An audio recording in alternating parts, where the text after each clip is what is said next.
લાગણીઓના યુદ્ધમાં સાચા હોઈએ તો પણ હારવું પડે છે. ફક્ત એના પ્રેમમાં નિખરી નથી રહી હું, એની ભક્તિમાં લીન પણ થઈ રહી છું.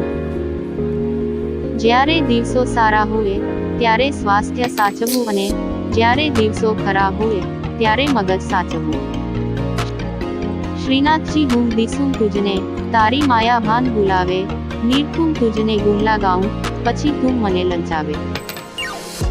વ્યક્તિની સૌથી મોટી નબળાઈ એ છે કે તે પોતાની નબળાઈઓ જાણતો નથી અને જો જાણે છે તો સ્વીકારતો નથી.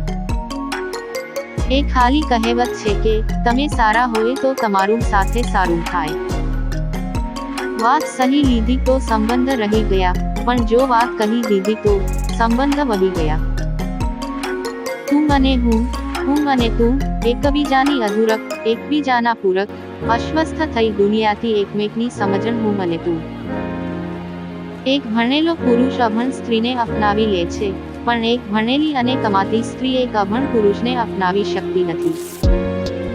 આપણે ત્યાં દુઃખ સાંભળીને ઉધાર દેવું પડે છે, પછી આપણે આપનું દુઃખ સંભળાવીને ઉધાર આપેલું લેવું પડે છે, ત્યારે પાછું મળે છે. બહુ સમજદાર બનવું પણ સારું નથી. આ જગતમાં અહીં સમજદારના માથે જ બધું સમજવાનું આવે છે. સાચા સંબંધના 4 શબ્દો, તમે જેમ કહો તેમ. આ શરણાગતિ નથી પરંતુ સમજણપૂર્વકનું સમર્પણ છે.